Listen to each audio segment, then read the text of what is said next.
Good afternoon, good evening, ladies and gentlemen. Let me welcome you to the Digital UK and Ireland FP&A board. My name is Olga Rudakova. I'm a FP&A professional, dashboard design trainer, and FP&A board ambassador. I'm happy to be your facilitator for tonight. Topic of the event is how to master rolling forecasts. And this topic attracted over 300 registrations from 31 different countries. Let me walk you through the agenda for the event. Before that, let me show you the list of the previous events. A broad collection of different events from different areas of FP&A. And I hope that tonight's session will be a good addition to this collection.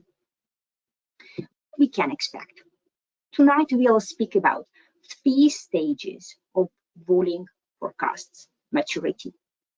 We'll speak how we can apply rolling forecast logic to long-term strategic planning. Transition from traditional budgeting to rolling forecast. We'll speak about the role of technology in rolling forecasts. We'll have conclusions and recommendations, and certainly Q&A session. Now, it is my pleasure and honor to introduce our speakers for the evening. Please join me here on the webcam, and I will start with you, Sonia. Sonia Moscatelli is a finance director at eBay Global Advertising Finance. Sonia has 15-year international experience across finance and controlling functions. Sonia, we are very happy to have you with us tonight. Thanks, Olga. Glad to be here. Let me introduce our second speaker for the evening, Mehdi Benani. Mehdi is Director for Corporate FP&A at Booking.com. Mehdi has over 15 years of international experience in finance at the country and corporate level. Mehdi, thank you for joining tonight. Thanks, Olga. Thanks for the rest of the panel, and happy to e-meet everyone. Great. And last speaker for the evening will be Paul Houghton. Paul is the Regional Director for UK and Ireland at Jedox. Paul has over 30 years of experience overall, and 20 of them with enterprise performance management, business intelligence, data warehouses, and other technology areas. Paul, for being here with us. Thank you. Thanks for inviting me along. Looking forward to it. Oh, I'm looking forward tonight as well. Let me briefly introduce FP&A Trends Group to all of you. You all know FP&A board in 27 cities, countries. But besides that, it is FP&A education, online resources, global webinars, and workshops. And more than that, FP&A strategic advisory and research. Be sure to explore all the facets of it. Tonight, we will be part of 90-minute webinar. You will participate in 4 different polls connected to the subject. You're more than welcome to take part in the interactive Q&A session. You can start right away. Use Q&A box and type your question. Networking. Certainly, you're more than welcome to connect directly to our speakers through LinkedIn. Presentation of the event is already available in handouts, and you will receive of the presentation very soon after the meeting. Please don't leave without taking a part in a brief survey after this session, because your feedback is very important and helps us improve. Let me thank our sponsor for the event, Jedox, is a modern enterprise performance management, the smartest platform for planning, reporting, and analytics. To the topic of the webinar, before we jump into practical implementation, let's take a step back and look at rolling forecast as such. Let's remind ourselves what it is. Here at this slide, you see an example of 5 quarterly rolling forecast. What does that mean? It means that always we have an outlook for 5 quarters ahead. So when we start financial year, we have this forecast for 5 quarters. When we move on and first quarter ends, we replace the first quarter with actuals, we reforecast, and we add another quarter at the end to constantly have this 5 quarter outlook. So that means that when we are 3 quarters ahead in our current financial year, have the full visibility for the upcoming year. It allows us to transition between years without losing this visibility. This road to rolling forecast takes some time to transition. And we distinguish 3 different stages of rolling forecast maturity. The first stage, basic stage, basically relies on traditional forecasts. You might experiment with rolling forecasts already, but these remain pilot stage. Then you move on to the intermediate stage. That's when you have 2 parallel forecasts running. You have a traditional forecast, but you already have established rolling forecast. At the advanced stage, you actually rely solely on rolling forecasts. With these transitions, not only forecasting horizon changes. Parallel with that, we see improvement in modeling, from static model to driver-based model. We see improvement in collaboration, from minimal collaboration to high collaboration. We see this transition from basic analytics to advanced analytics, essentially. From highly manual process to automated process, and from Excel tool for forecasting to FP&A system. Let's see where we are. Let's have a to how you have it in your organizations. And let me ask you a question. My question is, what is the best description of your current forecasting process? Option can be, we do not do any planning forecasting. Second option, we rely on traditional budgeting. Third option, we use both traditional budgets and rolling forecasts. And last option, we use just rolling forecasts. Let me see. We don't forecast, traditional budgets only, traditional budgets and rolling forecasts only. Majority of you have voted, so let's close this poll and share results with you. What do we see? Absolute majority of you, 52%, was traditional budgets and rolling forecasts. And another 45% rely on traditional budgeting so far. That's quite expected. I'm very happy that many of you are already playing this rolling forecast, that you already have it in good enough stage. So certainly this is for you. Let me move on, close these polling results and move on to our short discussion.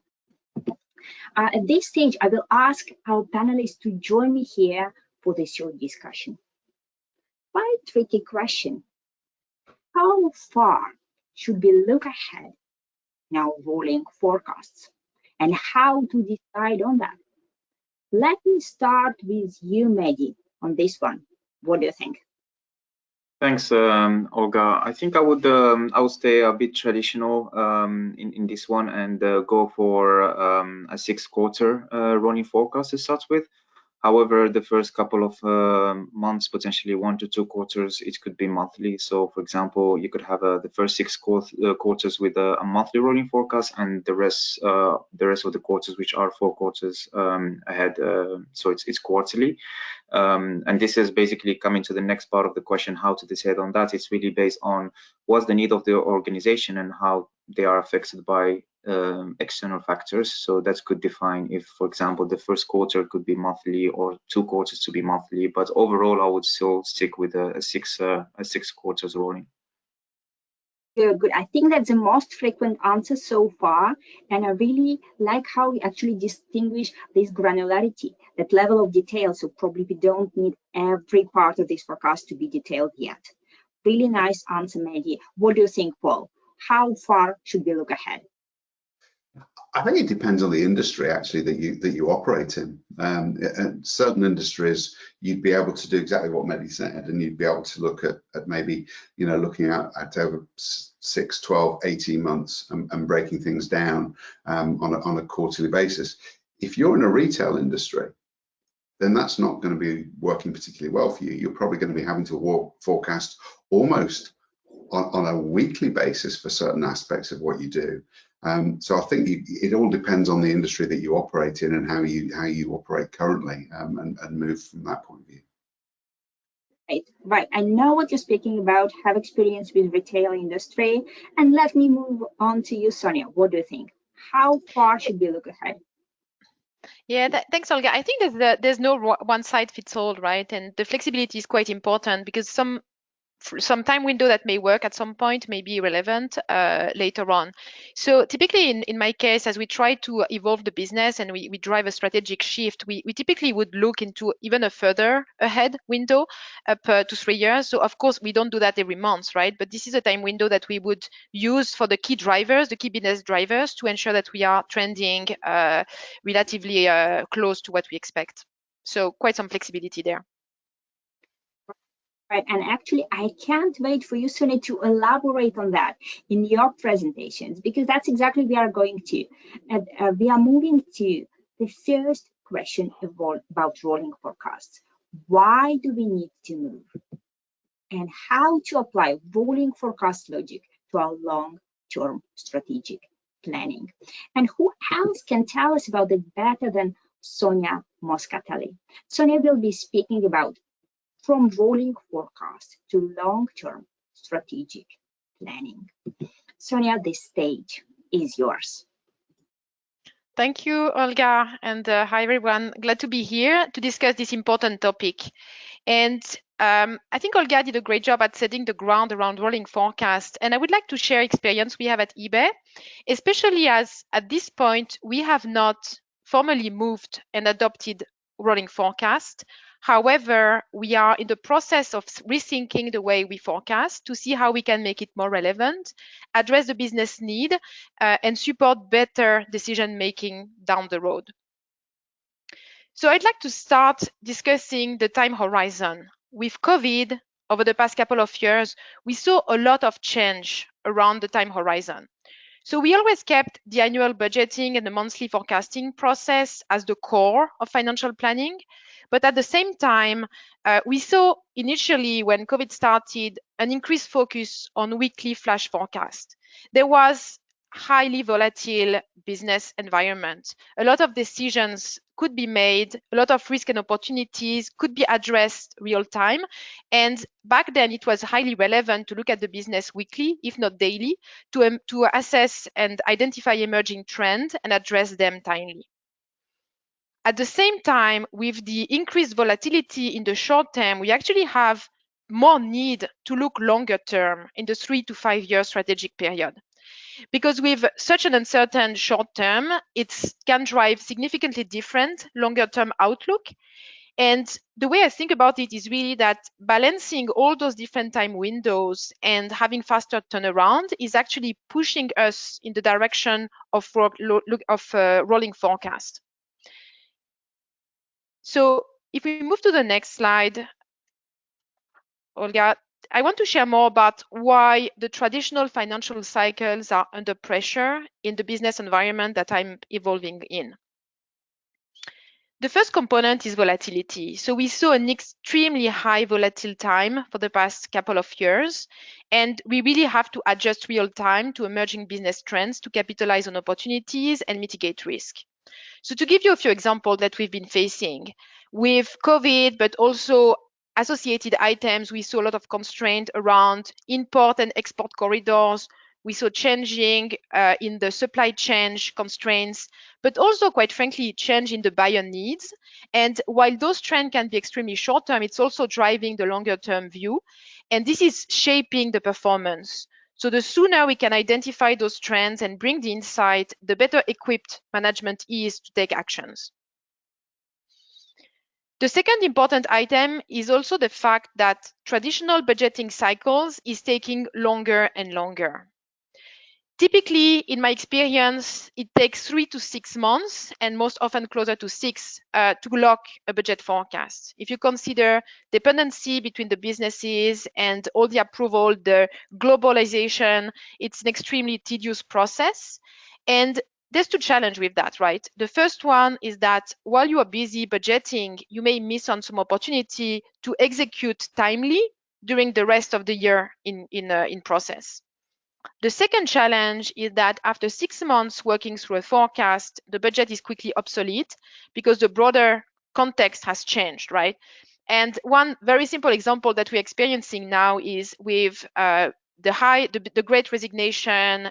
We need to be more agile in how we choose the geographical allocation of resources, which may have some implication as well in what we have in the plan and require us to adjust to meet new needs and new opportunities as well. The third item is the expected agile financial planning. What we saw is that there is less focus on prediction and more the forecasting and the financial planning is expected to bring data-driven insight that will assist decision making and drive business outcome. This also results in shorter and faster turnaround time, which are adding pressure on the finance organizations. Finally, which is really important to me, is the increased focus on long-term strategic planning. So in my case, we are really driving a fast-growing part of the eBay business, advertising, and we are also pivoting the strategy, and it requires us to really look forward on a regular basis, and the time window has accelerated. While we used to look at 3 to 5 year planning once a year, we now have to adjust, build scenario, assess the drivers, and provide insight on a more frequent basis.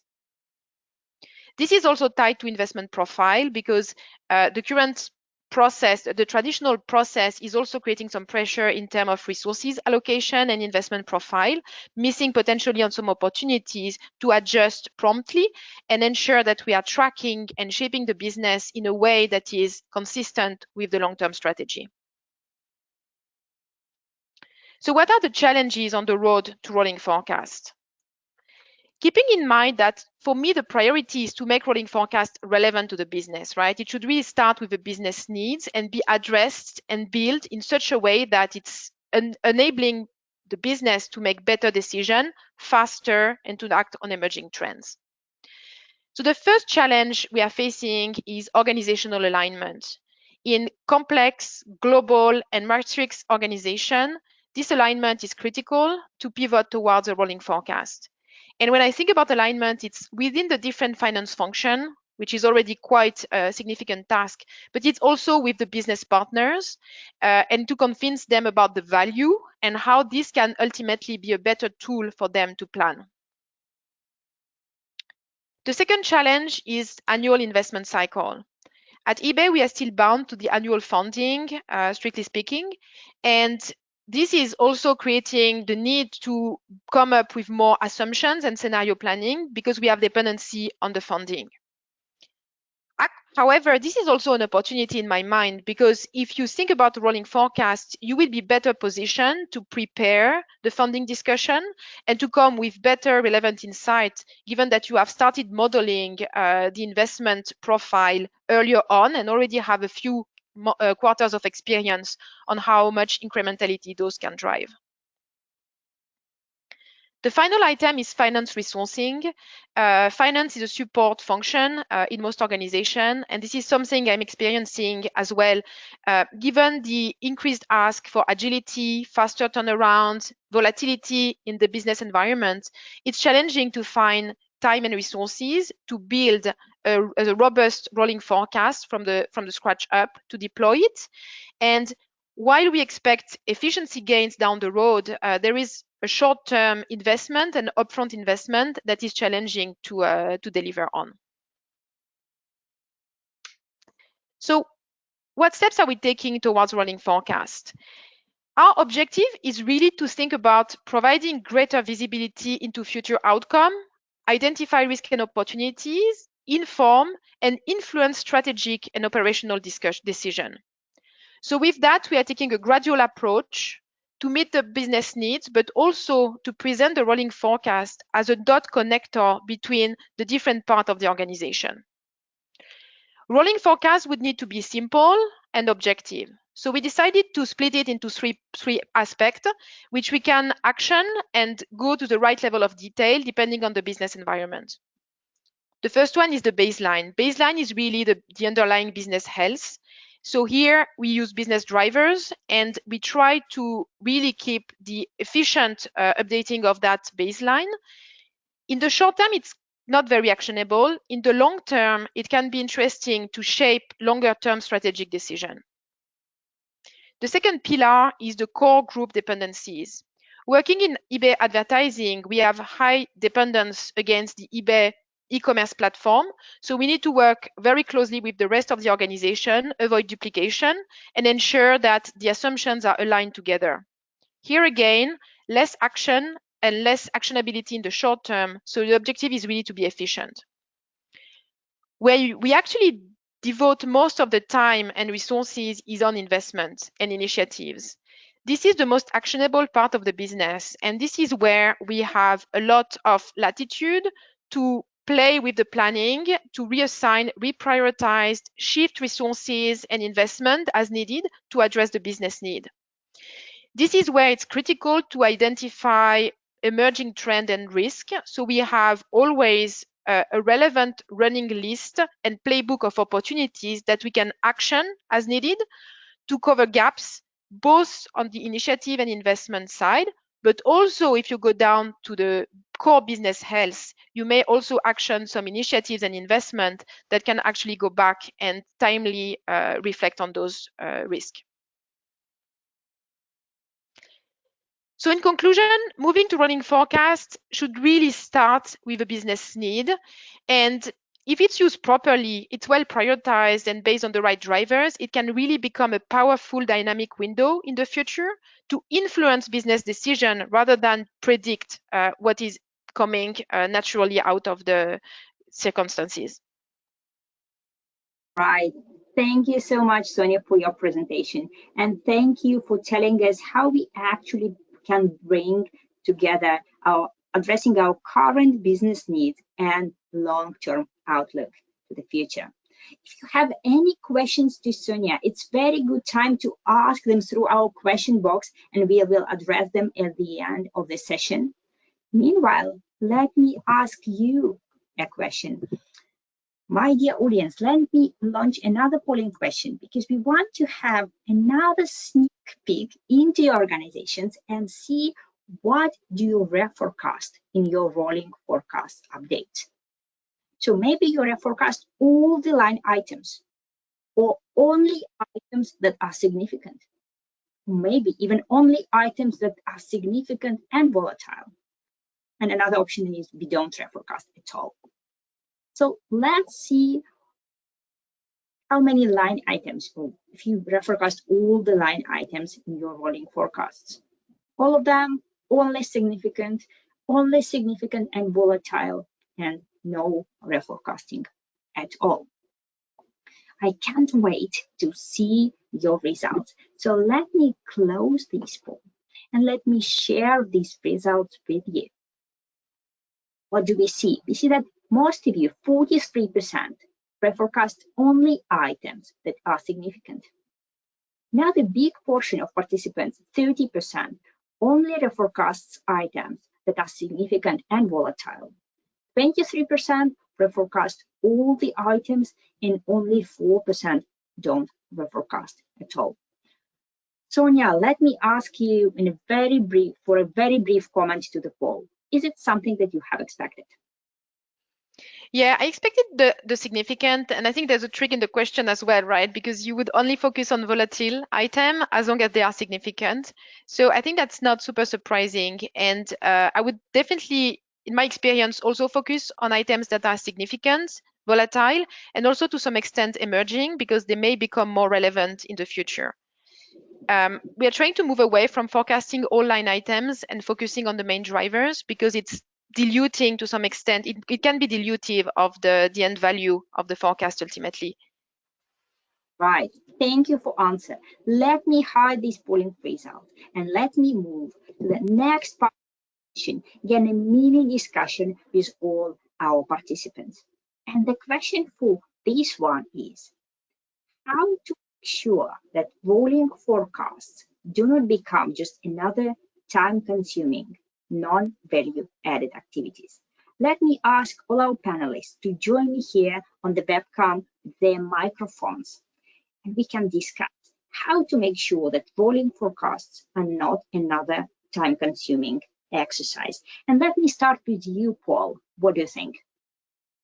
It's an interesting question, isn't it? I mean, ultimately, I think organisations have got to decide on what it is that they want to achieve with regards to that rolling forecast, and whether or not they decide actually this is, now's the appropriate time for them to do it. Like any new solution, any new process, if you start on it with the wrong basis for moving forward in the first place, for going into it, you're not going to succeed. And I think Sonia's approach, which was effectively, looking at the business outcome in the first place, is something we're starting to see a lot of. We're talking to a lot of people initially about what it is that their business is looking for in terms of an outcome before we even get in closer to talking about technology. So I would definitely echo that whole approach, and make sure that ultimately the process, the sort of thing that you're looking at here with regards to this, is something that's critical, that's really important to the business, and you get sponsorship as well with it. Right. Thank you for your answer, and let me pass it on to you, Mehdi. How to make sure it's not another time-consuming activity? Yeah, thanks, Olga. I will tackle the question from the keywords that are there. So first of all, on the time consuming, especially for the folks that have just transitioned into rolling forecasts or are in the process of doing so, that's yes, at the first time it might be time consuming to just do the transition. However, there is a learning curve there, right? And as long as we move away from that sort of one-off budget exercise that takes 3 to 6 months, as Sonia said, it becomes more of a regular FP&A activity throughout the year. So you sort of spread that resource and FP&A efforts into throughout the year. And apply that sort of learning curve. When it comes to the non-value added activity, we as FP&A professionals are good at providing the insights and not just the numbers, and earn a seat on the table. So as long as the forecast is always supported by the right analysis, we will always be engaged and be asked by senior leadership to be solicited for provide the outcome of the forecast, but also that we earn a seat on the table based on the insights we provide out of the outcome of the forecast. Right, thank you. And thank you for stressing out our role as finance professionals in adding this value to forecasts. Back to you, Sonia. What do you think? How can we avoid that? Yeah, I mean, business need is absolutely critical, right? It needs to be a collective effort and bringing value to ultimately drive outcome, as Mehdi mentioned. Now, when it comes to time consuming, I think it needs to be done in a way that is actually coming instead of some of the current practice, so we can really pivot from one to the other rather than duplicate and do both. Because I think there is this temporary state where you do both, which is extremely time consuming, which is also the time when you are building, right? But down the road, it should be actually more efficient and done in a way that is scalable and also relevant and globalized, and ultimately potentially drive efficiency down the road, because you can merge separate process and build it in a way that is highly flexible. Right, right. Okay, I really like these answers, and let me move on to actually practical implementation of rolling forecasts. So we'll speak about how to transition. And the person who will tell us about this approach will be Mehdi Benani.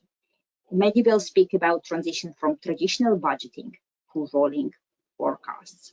Mehdi, the stage is yours. Thanks, Olga. And let me take the next 10 minutes or so and try to share with you my experience with moving from traditional budgeting into a rolling forecast, or a hybrid model between rolling forecast and scenario planning. And as you can see in the slide, traditional budgeting, you often see a budget that is used for forecasting with the aim to achieve multiple purposes. First of all, you want to achieve a forecast, and a forecast needs to be realistic or affordable, but at the same time there is a target setting on top, or what is derived from a traditional budgeting process, and targets need to be competitive and ambitious, and there is already a conflict between the purpose of the forecast and the purpose of the targets. And then lastly, there is an investment allocation, how you allocate your investments or opportunities, and all of that is in one cycle within the traditional budgeting approach.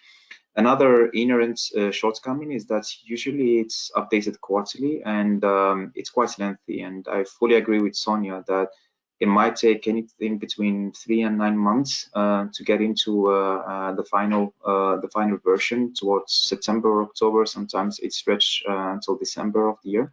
And the challenge there is, until that period, you do have a blind spots where you have no visibility on next year forecasts or numbers until actually you go through the budget cycle. The other elements that we suffered through was the slow adaptation to market conditions. So the planning cycle was quite rigid and quite long.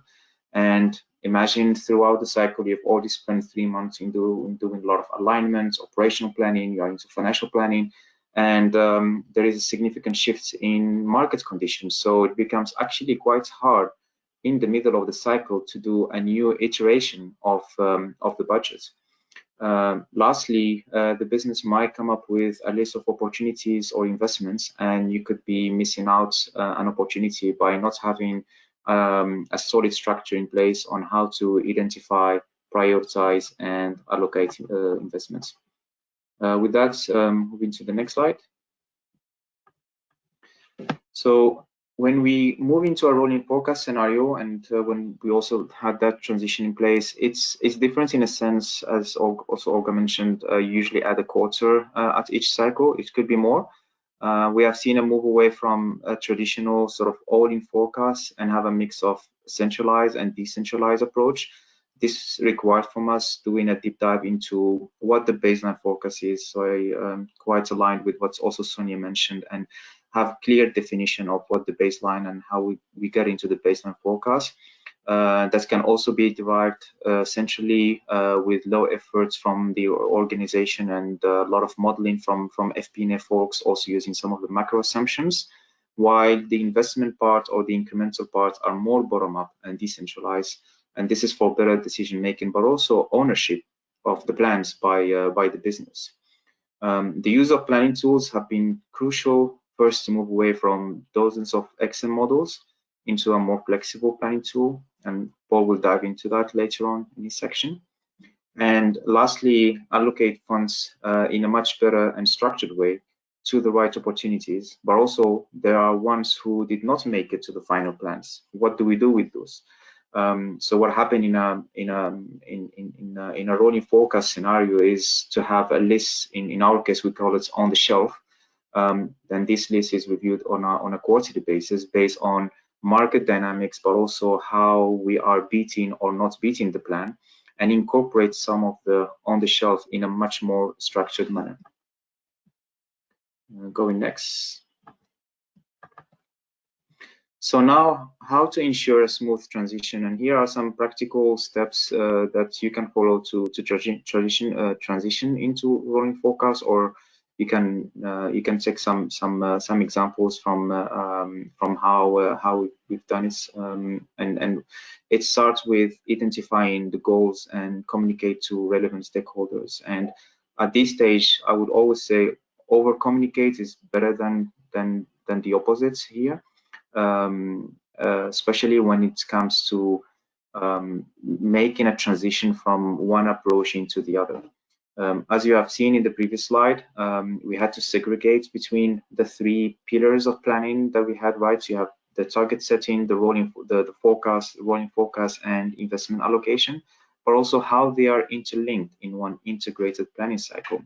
As Sonia mentioned in answering one of the questions, was that the rolling forecast should not come on top of what you've done, right? So once you have this process in place and you have a rolling forecast and it's time to set targets for next year, you don't start from scratch, because as you can imagine, in a rolling forecast, if you have a six quarters or 18 months ahead, usually the 12 months period of next year is already there. So you can leverage on that and build some additional targets on top. In the case of booking, we've also created a planning documents. We've shared it widely with budget holders. Remember that not all budget holders have deep FP&A knowledge, so it's important to explain the why and the how of the change and how it will happen and how it will affect the budget holders in the organization, which is not necessarily sitting in finance or in FP&A. Remember that not only you could transition from traditional budgeting to rolling forecast, but you could also change how you forecast, whether you are doing it in traditional budgeting or in rolling forecast. You could be applying zero-based budgeting, for example, and the next year you might want to transition into a baseline/investments approach, right? So this is also a change that is also good to document in a planning document and share it quite early in the process, because it might affect how you will receive the outputs from the business and how you would process it. In the latest situation with the impact from COVID, you might also go for a hybrid solution where you could use zero-based budgeting for some line items and an investment/baseline for other line items. Again, all of that is good to document and have these documents updated on a regular basis and share widely with your organization. Lastly, I would mention that this can be a significant change, especially for the ones who plan on making that full transition from a traditional long-year budgets. So apply change management tools throughout the change program. As I mentioned, sometimes it's good and it's better to over-communicate in the beginning. Have a good cadence of meetings, and for us it was quite useful. Especially with the business operations stakeholders in the business throughout the change, have a good cadence that could be monthly or bi-monthly basis to make sure that they are well aware of how we are making the transition, but also how it will affect them when it comes to providing their budget to the FP&A counterparts. Going next. So now, once we have done a good communication and everyone knows how to work with the new approach, we need to consider time horizon and the time increment needed. In the case of booking, the keyword is flexibility, and it was even more important to move to an agile way of forecasting than purely transitioning into a quarterly rolling forecast. This is, it's crucial that it should be enabled by technology, but we'll come to that later. But here is an illustration of the frequency that is updated. So revenue, for example, is updated with actuals on a weekly basis, and trend analysis is automatically updated based on the latest actuals, which is then feeding the baseline forecast in a much more automated manner. In some industries like travel, the impact of an external event, whether it's it's a war, or in the case of COVID, or a country announcing restrictions, the impact is immediate, right? And we start to see a sharp increase in cancellation rates in our case, and at the same time a sharp decrease of new bookings in the affected countries.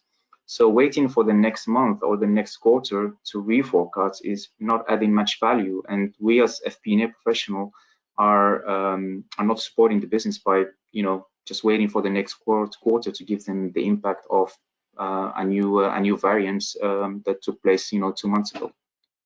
So some goes with marketing spend. In our case, it goes hand in hand with revenue. So the frequency is also weakening. However, when we move into the OPEX line items, then we can afford to have more of a monthly updates of the forecast. And going into capex, then the updates of the forecast can be done on a biannual basis. And of course, based on the companies you operate in, this can be different. So in companies that are more heavy on the asset side, the capex update might become weekly instead of biannual. But the idea here is that you adopt a flexible approach based on the sector you operate in. Next slide, Olga, please. Thanks. So the third element that is crucial on deploying the appropriate technologies and processes, few elements that were applied in the case of booking were around. First of all, moving to a driver-based approach. This is super crucial when it comes to, for example, revenue forecast, or another example is forecasting staff costs at the lowest level of the organization. So you might be forecasting today, in the example of staff costs, based on, let's say, a traditional cost center by FTE, but you could also move to a workforce planning where you forecast at the lowest level of organization. You also add more drivers when it comes to attritions, new hires, and you could also forecast based on, down to, I wouldn't say individuals, but almost job role level. So you could have that sort of connected or workforce planning connected to your rolling forecast to be much more accurate and have a driver-based fixed staff cost forecasting. At the end, you need to find the right balance between speed, agility, and accuracy of the forecast. What you see in the flowchart below is actually an illustration of how revenue forecasting was performed prior to moving to APM tooling. A lot of drivers, but also a lot of outputs illustrated by sort of the gray box. And the green boxes are actually the different outcomes that were in the form of Excel files. So no less than 18 or even 20 Excel files were used in order to move from a gross transaction number that need to be by channel, by country, etc., in order to move all the way through the funnel and then go and reach sort of a revenue number. So all were offline submissions. It will take a couple of hours to redrive if there was a change in one of the assumptions, and you can imagine the rest of FP&A waiting for a final outcome. As you know, revenue is also used as a driver for other line items in the P&L. So it was quite hectic and time consuming. Well, today that's part of history as revenue forecasting is entirely automated with all the steps in between. The time to process went down from a couple of hours to a couple of minutes. Plus the ability to add on more quarters became effortless. So that trend analysis over whatever quarters we want to put became quite automated. So consider moving to cloud-based technologies that enables easy adjustments of your models, or even allowing sub-service modeling, depending on the tool you would pick, to fit the change in your business. And Paul will share more on how you can do that and the benefits of such transition. Moving next. The fourth element and the last one. So once you have deployed the right technology stack and process, it's also important to establish scenario planning and sensitivity analysis modeling. In nowadays, it's actually quite hard to decouple rolling forecast and scenario modeling, or I would even go and say that rolling forecast without scenario modeling start to become a little bit useless. So both have to go hand in hand for a much better value to your organization. COVID-19 has, disturbed many companies in many sectors, and this has pushed certainly companies in the travel industry to move also into scenario modeling. And here is an example on almost close to live modeling, where while we go through the rest of the 2020 forecast, one of the metrics, the colors you see and the lines, these are actually different scenarios, and there were no less than 9 scenarios with different interpretation on the latest Omicron, right? So we're at the end of the Omicron, and then we were questioning, right, what would be the impact then, and what scenarios and how quickly we should recover or how far we should recover from it. Should we plan for another wave towards the end of the year or not, right? All of these scenarios, we had to go through them and quickly come up with recommendations for senior leadership, right? And more importantly is you have a table on the side of the slide to see immediately when you go for one or the other scenario, what's the impact you see versus a baseline year, or what's the impact on your EBITDA, right? So that this is all enabled by the right technology stack, but it's super crucial to always have flexibility there, so that when this is needed, you can pull scenario modeling and add even more value to your stakeholders. So I think I will conclude with this sentence. Especially in 2020, has taught us, if it has taught us anything, it's that things change. So the economic crisis caused by the COVID-19 had significant impacts on traditional annual plans. On in this picture, standard routes with point A to point B. First, current plans were rendered completely useless, or especially you start to plan based on a variance, and then through the cycle you get another variance, or you get a new war that is impacting a couple of countries that are critical in your forecast. And the only way for companies to navigate forward and still achieve existing goals, and for some companies even survival, would be exploring multiple potential changes, right? And that's why the GPS comes in place, because it will always give you alternative routes and sometimes going into unknown terrain. So such scenario building and agility is the foundation of the rolling forecast. Thank Thanks, you. Olga. Thank you, Mehdi, for your nice presentation. And I certainly prefer a GPS when driving and when forecasting. My dear audience, if you want to ask Mehdi a question, it's very good time to do so. Use your question box. If you want to ask question to any other participant, still it's good time to do so. Use this question box. And we are moving on to the next polling question to you. I want to ask all of you, how long is your current forecasting cycle? We do not any planning and forecasting, could be, or it's longer than a month, it's longer than 1 week, or it's less than a week. Let's see how long forecasting cycle takes in different organizations. Longer than a month, longer than 1 week, or less a week. Can't wait to see your answers. So let me close this polling question and let me share the results with you. We see majority of you, almost 50%, plan or forecast for longer than a month. Another big portion, almost 40%, spend more than 1 week on the rolling forecast. And another 13% spend less than a week on that. Mehdi, what do you think? What do you think about poll results? Is it something that you have expected? I think it's kind of expected, also based on the first poll, when we saw more or less same percentage are still on the traditional budgeting approach, and typically, as we've all said, it does take a couple of months to go through the budget cycle. So that percentage is quite aligned. The ones that are transitioning into rolling forecasts or are more used to more frequent update of the forecast, it also makes sense that it will take about a week or a couple of weeks to go and through the process end to end. So not surprised with the results. Right. Certainly that makes sense. And let us move on to a short mini discussion between all of you. The question will be, how frequently should we reforecast and how to make this decision? And let me start with you, Sonia.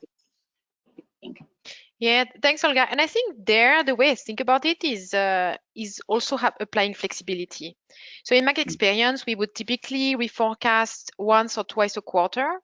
However, we'll be agile in how far ahead we forecast. We would not systematically forecast for like 2 years period or 6 quarters ahead. It may be a light touch. So that will depend on the broader business environment and how actionable it may be and how far off we are versus where we want to be. So quite some flexibility here, and I think it's good to leave the door open basically to apply to what's most relevant in a given point in time. Right. Mehdi, what do you think? How frequently should we reforecast? Yeah, I agree with Sonia, and I mentioned in my presentation a table that shows revenue forecasting is done weekly while CapEx is done biannually. So you can see that there is a wide range of reforecasting period.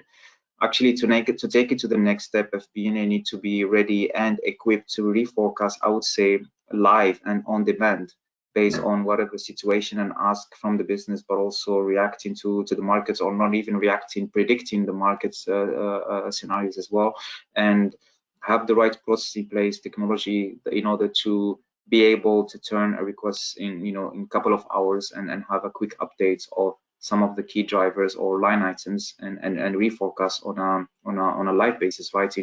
In actuals closing, we are now talking about a live closing or daily closing as a new way of closing the books. And I think in forecasting we are also kind of transitioning into being able to do a live update of the budgets or the forecast. Sorry.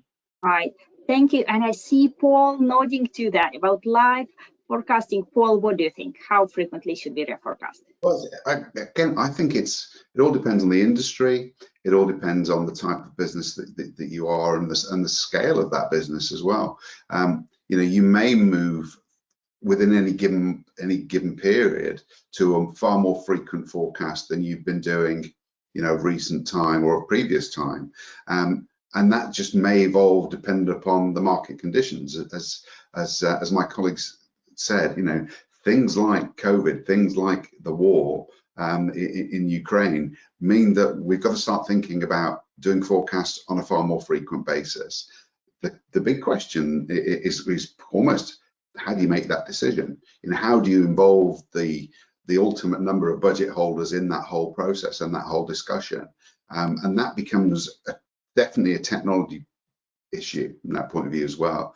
So it's about making sure that the solution that you've got in place to be able to move with your FP&A and extended planning requirements has that ability to involve and engage with multiple stakeholders, both at a high level, but also at the end user level.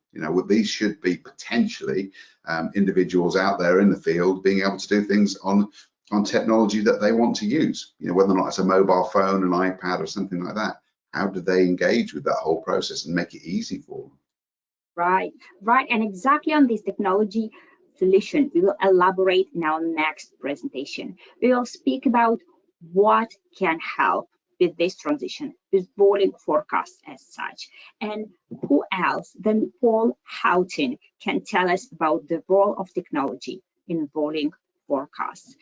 Paul, the stage is yours. Whenever you say that to me, I feel as though I should do a song and dance part at that point. I'll refrain from doing that, but thank you, Olga. That's very kind. So just to kind of let's look back in history as much as anything else. An awful lot of people that we talk to still today are using one of two different types of solutions. They're either using, I call it a generation one FP&A type of solution, something that going back to the days of S-Base maybe, or TM1. They were great in their day, but they're not cloud-based and they need enhancing, so they need flexibility to be able to do things. And the reality is those people that are still using that still use Excel on top of it. So that becomes quite a challenge. And if they're not using Excel on top of it, they're using Excel in its entirety throughout the business. And that's a challenge because, we did a survey quite recently and found that 80% of businesses were still heavily reliant upon using Excel. Now, Excel is brilliant as a single user productivity tool. We all love it. You could go out and build lots of different things with Excel. You could build a CRM system. You could build a ledger, but you wouldn't, because that's not the best use of its time from that point of view. And the challenge that people have, that businesses have, is that when they're ultimately then putting when they're ultimately putting a spreadsheet-based solution out into their user population, they have no control of what's going on.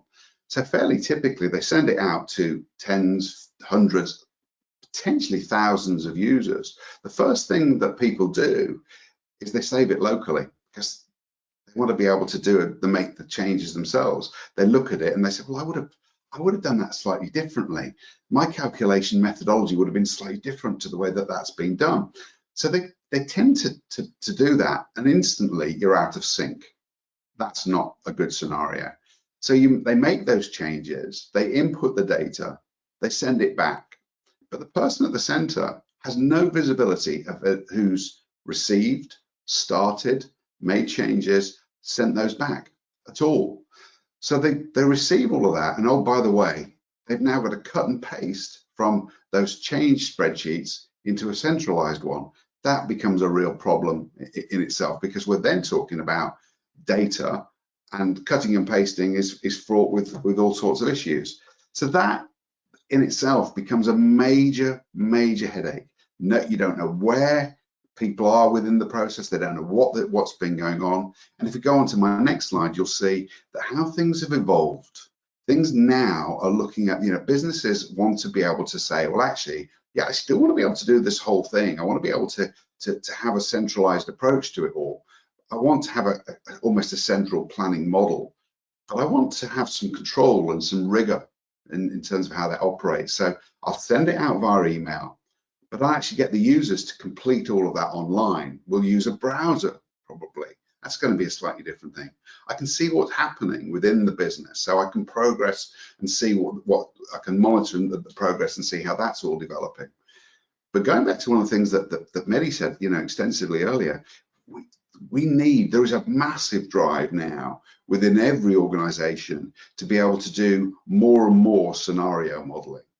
And that's becoming absolutely critical. So it's that ability to be able to do that means you can, if you've got a centralized solution, you can do that on the fly a lot more. You can then prepare the reports that you need to do to be able to send out and send out as board packs perhaps, or send those out in some sort of some sort of dashboarding, and that becomes really quite critical.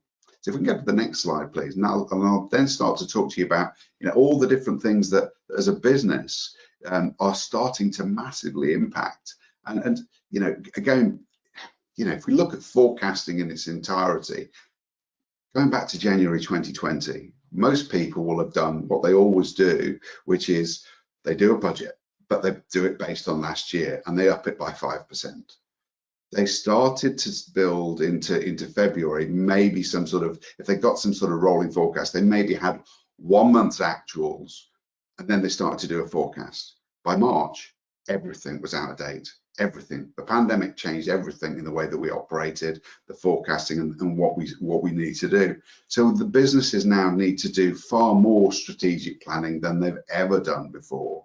And things like we look at Ukraine and the situation there. Every single one of the businesses that I'm talking to today, they're going to have either transportation costs or utility costs that are changing significantly. As of the 24th of February, the business has changed, and you have to be able to model and be able to look at the strategic side of things from that point of view.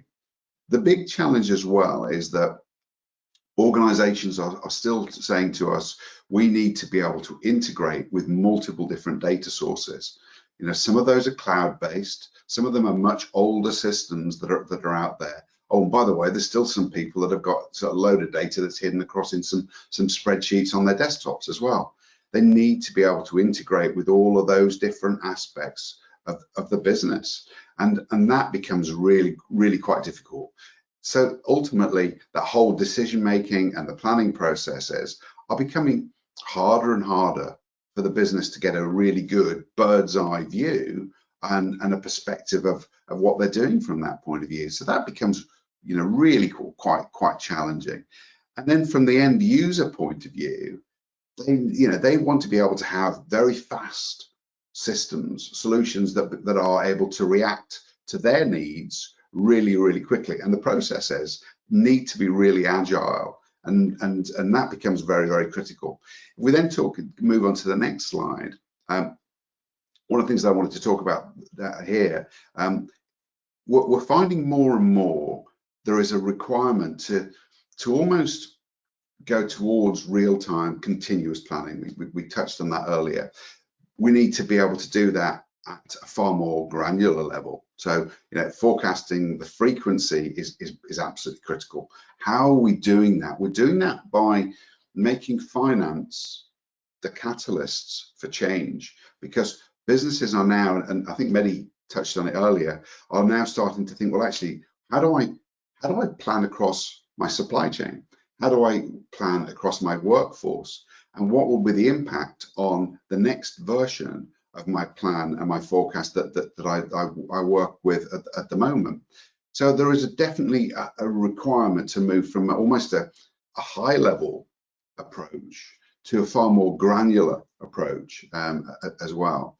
And moving from almost silo-based use of data to an integrated use of data across the whole of the business.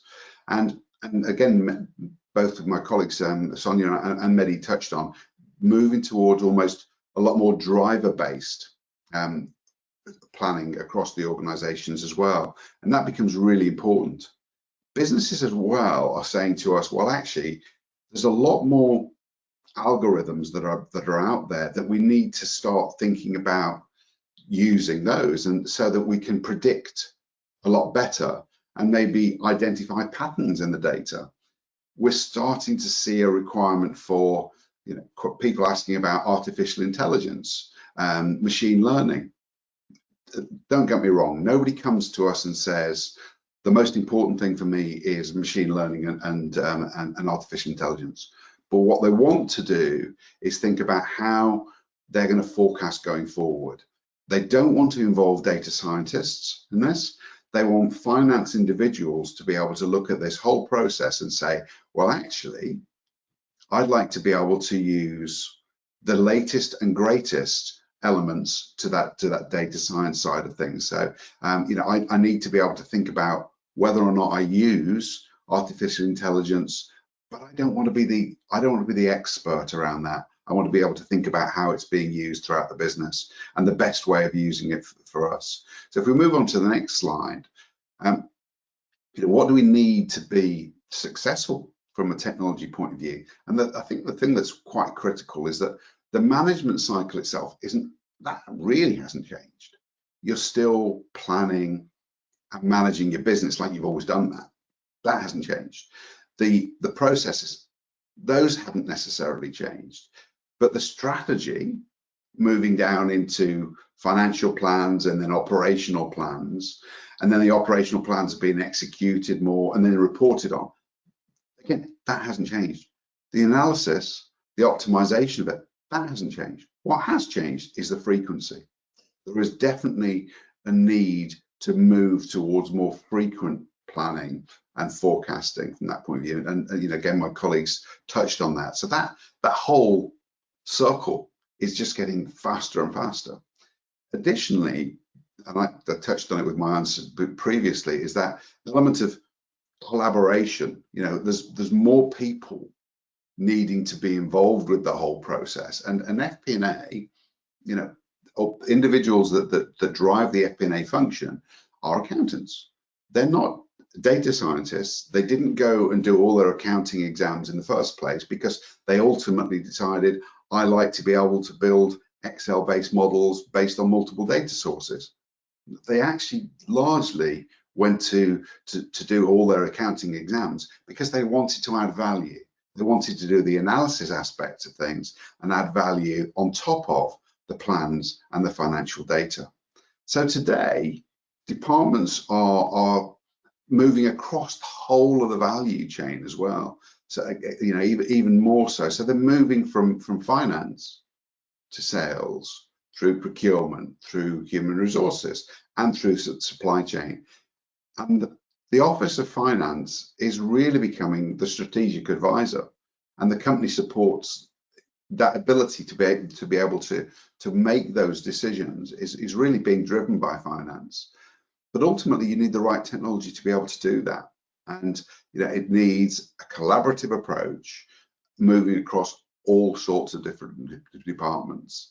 And again, if we move on to the next slide, really in summary, what I would say is that as the business moves on, there is definitely this need towards transparency, to be far more dynamic, and to use almost assisted planning, AI assisted planning, for want of a better word, throughout the business. It should be wizard driven.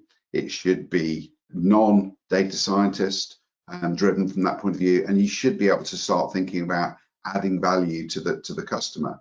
Again, Sonia mentioned very early on that businesses will look at business outcomes. If you look at Project Management 101, the first thing that will be there is what are we looking to measure? What are we looking to achieve by the whole of this?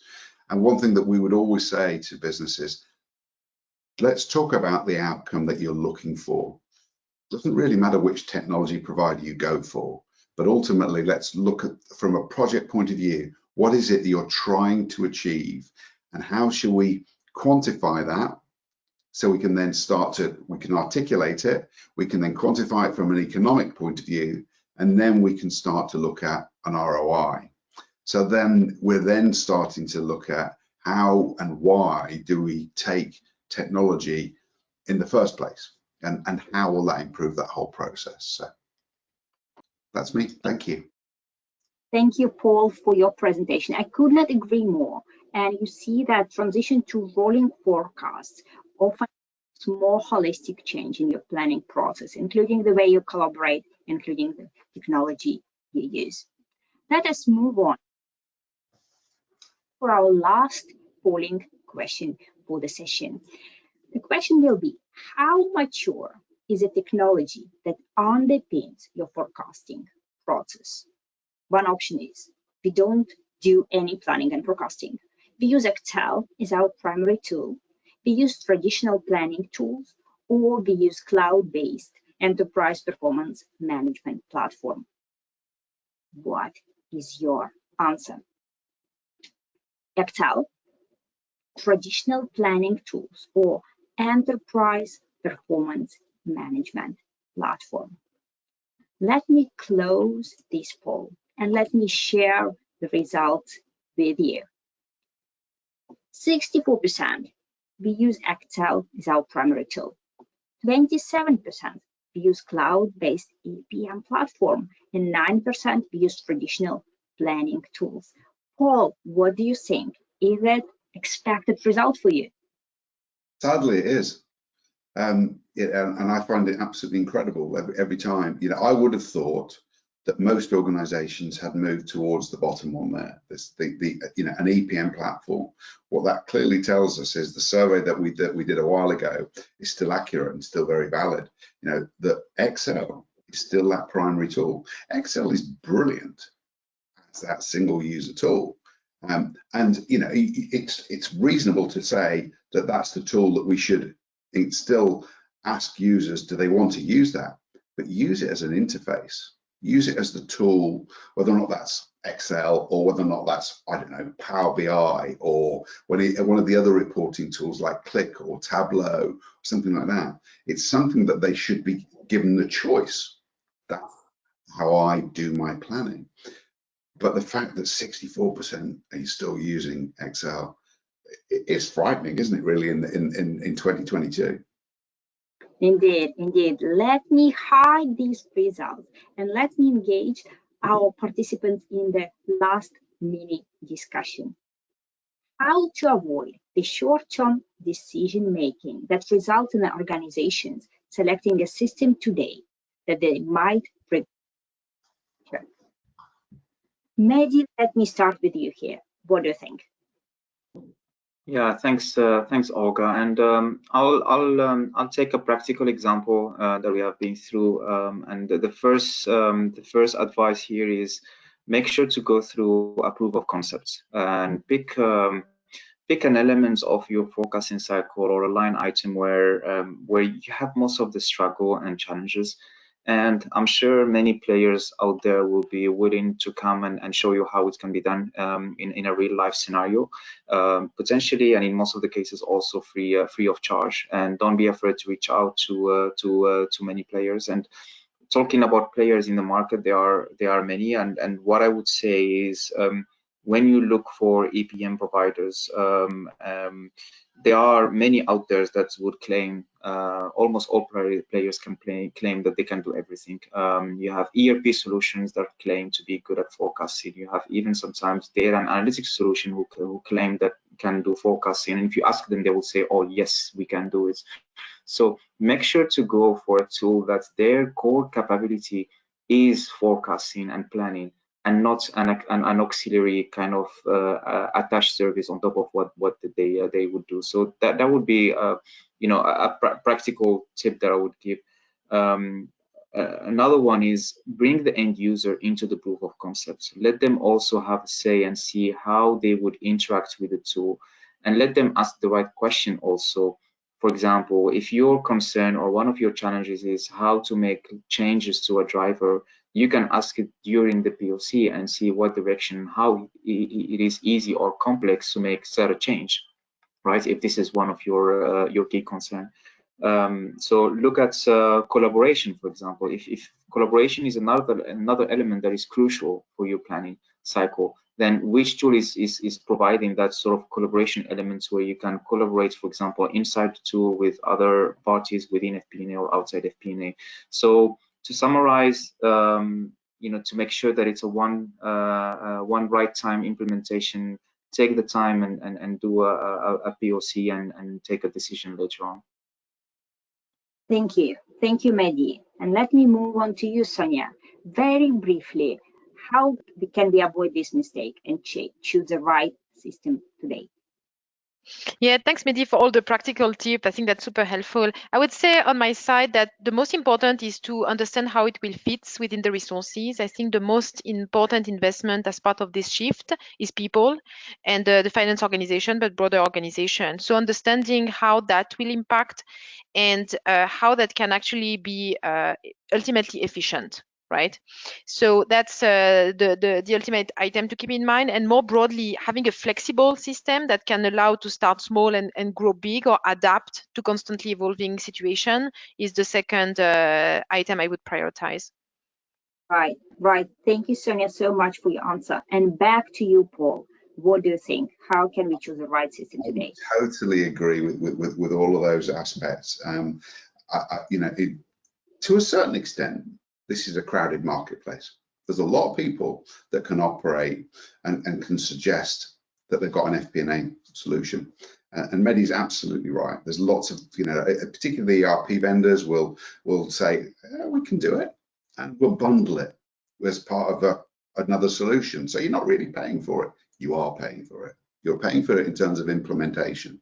And it comes down to how quickly is this solution going to be implemented.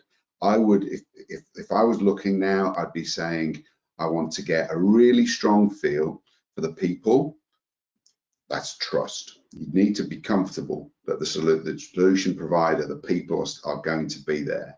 You want to make sure that ultimately the technology it will integrate with everything. And I don't just mean, can it be shown on a demonstration or a proof of concept? Actually, is that a core strength to the business, the technology provider? And Mehdi's point was very apt. A lot of organizations will offer a proof of concept. In my experience, it's very easy for an organization to say, okay, we've got 2 weeks for that demonstration to happen. What is it that we're trying to show? And they have a raft of consultants behind the scenes building something out. So when the demonstration comes, it looks great. It looks just like I wanted it to do. Yeah, because you had 30 people building it in the background. That's not the best solution for a prospect. It doesn't matter how big or small you are. I would suggest the best thing you can do is to say to the companies that you're talking to, all of them, literally the morning or a couple of hours before you're about to send it, say, I'm going to ask you a question on the day. I'm going to send through my spreadsheets, what I've currently got. I'm going to send those through to you. And I'm not going to do it until we start the call. So if the call's at 2 o'clock, we start the call at 2 o'clock, you press the button and send the spreadsheet through. That's going to be a real test how quickly the company can take your data, can read it, and can make it cloud enabled and get you a really quick win. That's the best test you can possibly do. That makes it tough.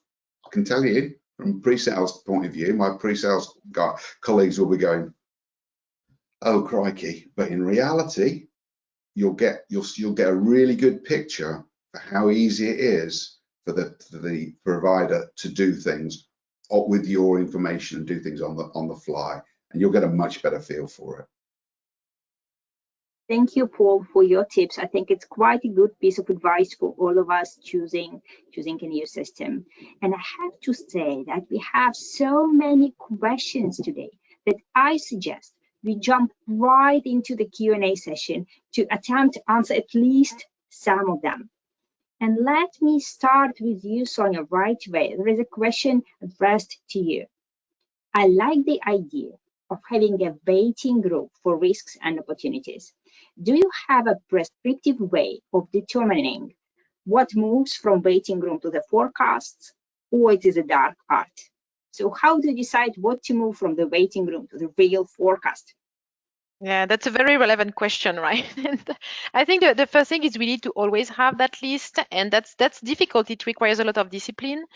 And how to decide what we move, I think a lot is driven by external factors and also organization, right? I mean, part of it is driven by constraint that we have externally, or a product that is taking more time to build or delivering less, or some resources allocated to a certain project will take longer. So then we need to be agile in how we shift.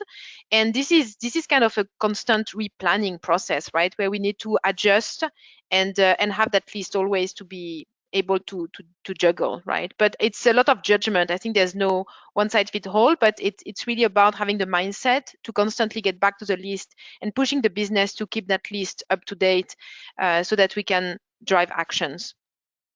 Right. Thank you. Mindset and human mind is key in this area. Maggie, let me ask you the next question. It is addressed directly to you. Thank you for your presentation. Please, can you confirm your approach to target setting within a rolling forecast approach? Yeah, thanks. Very valid question, and there it's really important that you don't start your target setting from scratch as another independent cycle, as also Sonia mentioned. When you are into, let's say, the second quarter of the year, you potentially have a view of your baseline forecast of the following year. So when it comes to the target setting, make sure that you use this baseline forecast. Make sure to validate this baseline to be used for the target setting for next year. And on top of that, you would need to have few iteration with your leadership team and also with finance leadership to see how much additional stretch and targets you want to put on top, right? Because targets need to be ambitious, need to be encouraging people to outperform, while the baseline forecast that is coming out of your rolling forecast needs to be more realistic and more close to reality. So my advice there is use it as a base for your target setting process, and don't start your targets from scratch and replanning. That's definitely what needs to be avoided. Right. Thank you so much for detailed answer. Let me ask a question addressed to Paul. So practical question. Coming from a fairly small but growing organization, is it worth building out rolling forecasts in Excel rather than waiting for investments into more advanced technology? So if you are small and growing, is it worth to build it first in Excel, or we still need to wait for more advanced technology? What do you think? That's always a balance. It's always a very difficult one. I mean, everybody will start with Excel, and why not? It's down to the point where you feel as though there's a number of people that are involved in this process, and I have no visibility of what's going on. I think that becomes the big challenge. That could be pretty small. There could be anything between 5 and 10 users throughout the business, but they often, there's often a lot of people that are involved in that process, and sometimes it's useful just to get their input. Sometimes they don't necessarily have to manipulate the data, but they often want to be able to just view it as well. So I would say it's probably something in the region of when you've got about 10 people. You could do it with less, and it all depends on you as a business, but 10 is probably about the right kind of level that it's appropriate towards moving towards a real solid technology that supports rolling forecast. Right. Thank you for giving us this rule of thumb and making this decision. I have another question that I want to ask all of you. Quite challenging one. Sonia, I will start with you. And the question is, how, in your opinion, FP&A skill set should change with transition to rolling forecasts? What do you think, Sonia? Yeah, I think it definitely requires change as you think about it. But on the other hand, what we are seeing is constant change in most organizations and most industries, right? I think the current environment is leading everyone to change and to adjust more and more. And if I think about my experience, we completely revamped the forecasting process, the driver based, and how we think about the business in the past 2 years. And I expect it to completely change again in the next year or so, right? So moving to rolling forecast, I think is part of that. And the way I really think about it is more the journey. And I think you learn a lot along the way to the journey. And then it's a moving target, right? It's going to constantly evolve. And I don't think there is like an end state of rolling forecast per se, because it's going to be constantly changing. Right. I really like this opinion. Constant change is more than just one single change to rolling forecast. But I'm wondering, what do you think, Mehdi? How we should change our skill set? Yeah, so change doesn't happen overnight, right? So given as leaders of finance and FP&A, we need to support all of our team in that transition.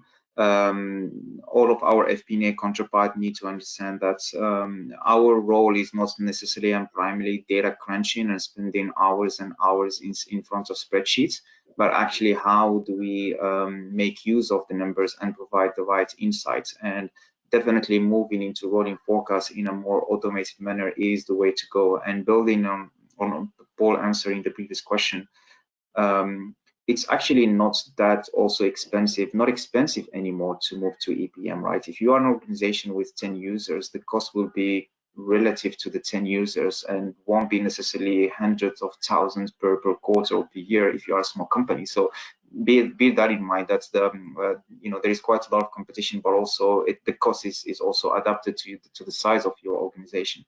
And lastly, when you are doing that transition, make sure that you document your processes. Even if you are doing it in Excel, you can still do a relatively good forecasting in Excel if you are choosing the right driver, but also if you are having good documentation and it's driver based. Imagine you transition into EPM while most of your drivers are manual, and you put them into the EPM solution still with a lot of manual input, then what's the real benefits out of it? So look really at the root cause and try to improve first while using your current practices. It will just make the transition to EPM much faster and much smoother. Right. I'm very curious to hear your perspective, Paul, from technology point of view, how we should change our skill set in FP&A. So it is interesting. Both of my colleagues have touched on it.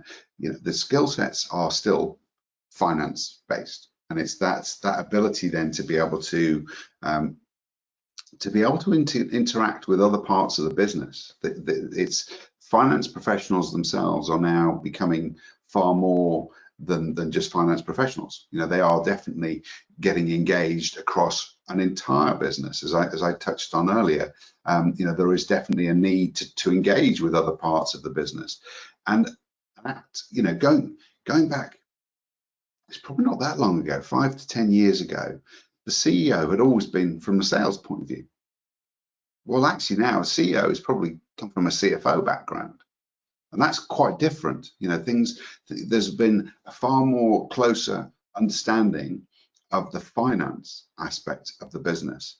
And that becomes really, really, really relevant. You know, the finance individuals are becoming very, very, very important. They were always important, but they were, you know, in the past potentially a little bit seen as being number crunchers. And with all the best, you know, respect in the world, that's how they were viewed. Now they're catalysts for change. You know, they're business transformation professionals.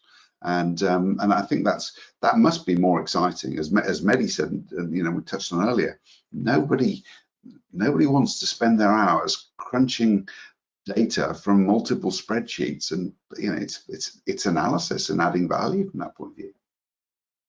And I really like to finish at this optimistic note. Finance profession will be more and more exciting with this change of skill set, with this transition to new technology, and this use of rolling forecasts. For every one of you who don't have your questions answered, don't be upset. We will try to do our best and answer them in writing. Meanwhile, let me thank all our participants, all our speakers for their presentations, for their answers to our questions, for our discussions. Thank you for being here. Let me invite our audience to FP&A Empowerment Survey. There is a short link in the handout. Please join it. Please join it in your free time. It won't take more than 10 minutes. Let me invite you to the next upcoming webinar very soon, April 12th. We will be speaking about transforming FP&A processes through advanced analytics. And let me thank our sponsor again for making these events possible. Jedox is a modern enterprise performance management. For all of you who want to connect to FP&A Trends global community, there are plenty of ways to do so. Please choose the one that fits you best. We will be very happy to be connected. And please fill in the very short feedback form right after this webinar ends. Your opinion is very important for us to improve. Thank you for being here tonight with us. Have a good evening. Goodbye. Bye-bye. Thank you. Thank you. Goodbye.